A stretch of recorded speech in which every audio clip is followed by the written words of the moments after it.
It's a time for more packages from China. Let's go.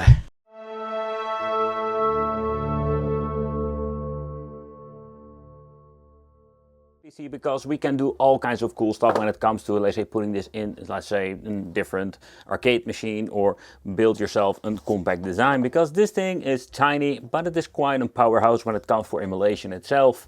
This may be the tiniest, let's say, mini PC you can buy at the moment, and you still have quite a lot of overall power and still some overall options. To begin with, you have an on-off switch and the front USB 3.0. So at the back we're finding two HDMI connections. If you want to use this thing as a normal PC, you can actually do that.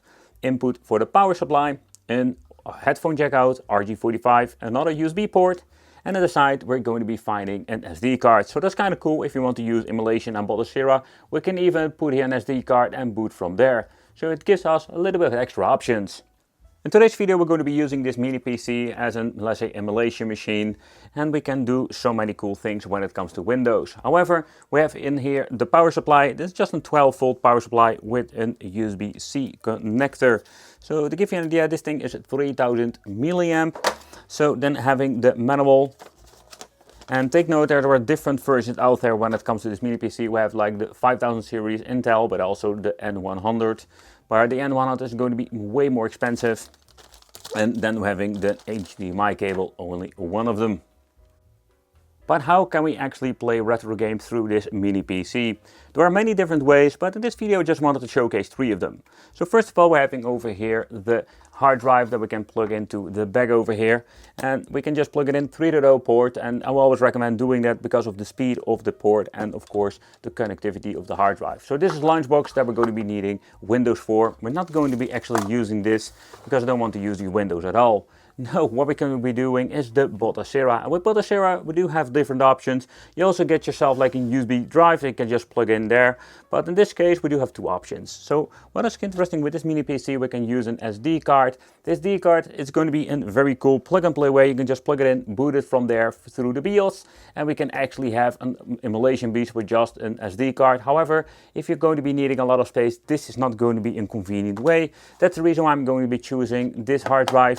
It's going to be the Handheld hard drive, and this is going to be a Batocera one. We're going to be connecting it together, and this way we have like 500, 1 terabyte and 2 terabytes of drive, and these things are quite cheap actually to buy and also to make yourself.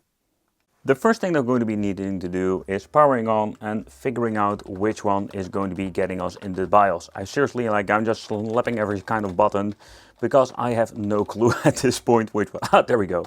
So the first thing we're going to be doing is getting into, let's say, the BIOS itself with a good reason. To set up and drive like Batocera, we need to disable the Windows, or at least make sure that it doesn't boot up.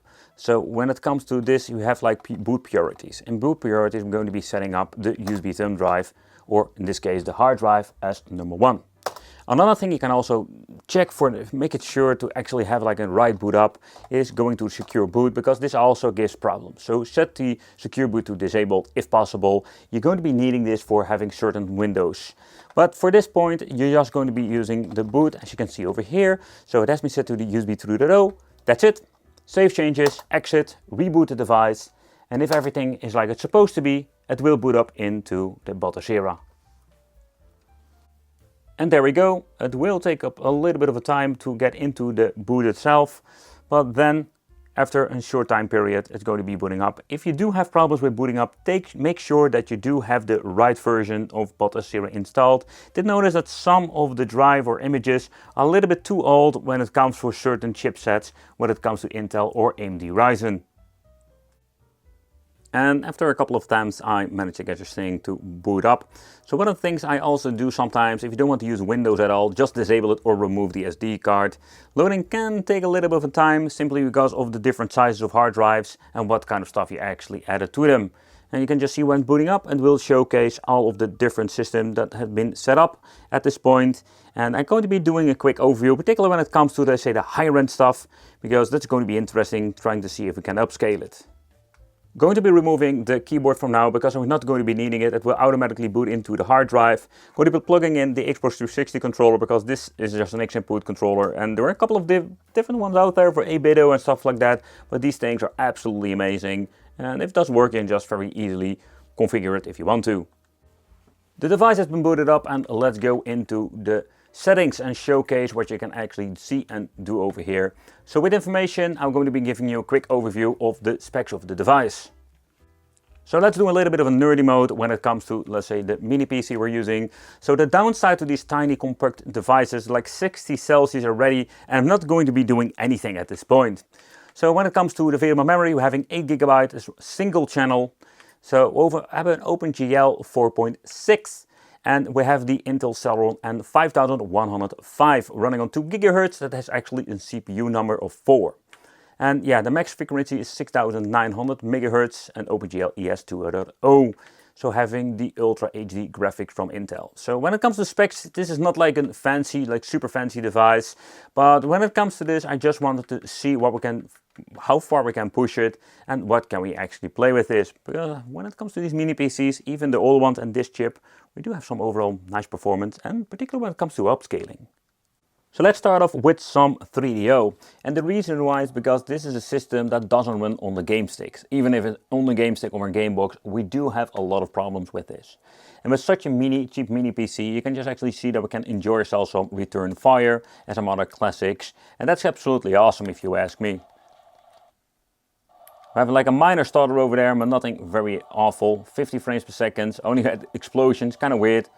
But it goes back all the way to, let's say, the normal 60 frames per second. So yeah, when it comes to playing this game, this is going to be absolutely a lot of fun. I love Return Fire, by the way. And now with the mini PC and Batocera, do have the option to actually play this.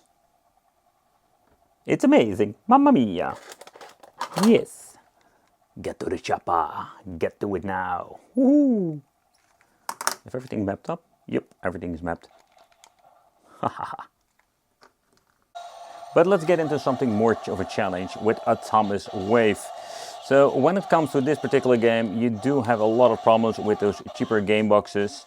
And did notice that when it comes to some of these images, you need to set up the BIOS or other stuff. If you don't do this properly, you will have a little minor hiccups. But going through the game, you can just actually see we have no problem whatsoever. This runs so much better than like a $39, let's say, game stick or whatsoever. So if we just want to enjoy some Atomic Wave, that is even possible now.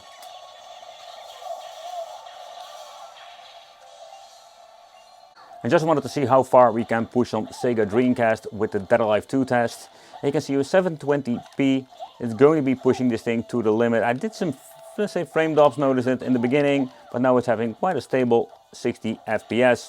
So when it comes to, let's say, this tiny mini PC where this chip is already a little bit older, you can see that we can still push it to quite a nice, let's say, overall resolution. And if you do have struggles with some of the games, you can always put it to a different resolution itself. So I find it quite fascinating. There we have like a massive dip because I needed to load up a little bit of information for the next character to appear. But beside that, I think it's a lot of fun to actually see how far we can push it when it comes to Sega Dreamcast. I'm also using the Flycast emulator, not Redream, by the way. But if you want to know how to set it all up, you need to hold the A button in this case. We're going to be going to the advanced game options at the right. Here we can find all kinds of different, let's see, emulators. We're using Libretto Flycast at the moment. Going all the way down, here we're going to be finding the option for rendering resolution. You can see it's 720p. I've been messing around with it, putting it all the way to the Full HD resolution, but that was way too much. There are different ways to actually go to, different ways to actually set it all up. You can also tweak with every single game to see how far you can push it. But with Game Boy Advance, we do have so many different ways that we can actually play. So this is absolutely a very awesome way because we do have like better aspect ratio now. Of course, if you're going to be playing this on a 60-inch screen or some kind with some bezels, it's not going to be looking any better. However, I think it's kind of cool. We can tweak, we can put all kinds of different retro filters on it if you want to have like an overall better gaming experience. But this is just normal resolution, stretched, and of course bezel implemented. And for 8-bit, 16-bit and so many different handhelds, this device is just more than enough. But do you need to spend so much money on, let's say, mini PC for that? That is all the way, and the question you should ask yourself. But how about emulation of the Dolphin? and of course the GameCube. And when it comes to this, yeah, we're going to be pushing it to the limit. I think this is one more of the appealing things when it comes to a mini PC, where you can have so many awesome options. But getting into the game, you will notice some dips to the 50 frames per second, but this is just native resolution, and it seems to be working just fine on the normal Dolphin emulator. I've chosen this, by the way, this character, and I have no idea how to actually play with this guy. But out of the box, this is kind of cool when you're looking at it, what you can actually do. You can always like mess around with upscaling, by showing you before, if you're having like less demanding, for example, non-3D games, like two-dimensional games, maybe you can do a little bit of upscaling here, but out of the box, like, it seems to be working with Dolphin. But with MAME games, we can actually play even more than before. So where there is not a lot of upscaling going on in here, with native resolution, so if you just want to play the old school MAME games, you have an old PC laying around, maybe you can try it and drive of Batocera on there. You don't really need a new PC for that, because these games run on cheap Gamebox or GameStick. What I do love about is that we have the bezel implemented, so it looks so much better now. So one of the exciting things is that we can actually play some N64 without any problems whatsoever, or at least on native resolution. I think that is one of the cool things when it comes to a mini PC now. If you're going to be playing Cruising the USA on a cheap Gamebox or stick, it always have a lot of problems. So if you do see some glitches, you can always switch between different emulators to get an overall better result. But we do run on the normal speed like it should be, so that's just great. But another thing I wanted to do to see if you're going to be having a more demanding game, and maybe try to do a little bit of an upscaling, because that is also possible with N64. I'm going to be playing that on upscaled. It looks so much better than the original native system.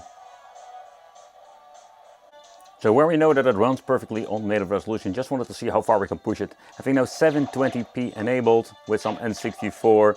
The frames go all over the place, so that is one thing to be sure. So we're not running full speed, but it is playable. So another thing we can do is like doing a little bit of a lowering down when it comes to the overall upscaling and having overall better performance. But it's just fun to see how far we can push it when it comes to like a tiny device like this. And take note, there's no upgradability, and we're not even overclocked if you can do that, because this thing is getting already quite hot as it is. We're moving on to the PlayStation 1 emulation, and this time with the dock station we're going to be putting it in 1080p upscaling resolution. And I've been playing a lot of, let's say, testing out the PlayStation 1 on, let's say, game sticks and other just basic stuff. But looking at this now on 1080p rendering resolution, this looks really great. And that is what I love about this mini PC with Batocera, that we can upscale it and push it to the limit. And if you're going to be having more power, like a powerful i5 or an i7, you can maybe try 4K and having even more fun with these older games. And I'm just flabbergasted how good it's actually going to be looking now. But let's get into some PlayStation 2 emulation. It's going to be on native, not like with the PlayStation 1 that we're going to be having 1080p. I would not really recommend doing that, with a simple reason, because some of the games are more demanding than Tekken, but I just wanted to showcase a game that is actually playable. And having such an, let's say, low power chip, that we do have the option to play PlayStation 2 emulation.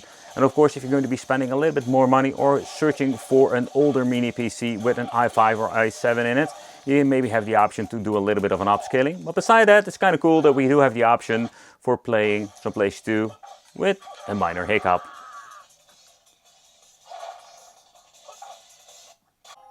PlayStation Portable with 4K rendering resolution with a basic PlayStation Mini. I just wanted to see what happens, and you can see that it doesn't have any struggle so far I can see. But this is a mini game, so it's just a basic two-dimensional game. I already mentioned before, with other systems like PlayStation 2, the GameCube, you can mess with, let's say, two-dimensional games. They're less demanding, and you can always do a little bit of scaling. But let's see what happens if you're going to be using a normal game with the PlayStation Portable emulator and 4K.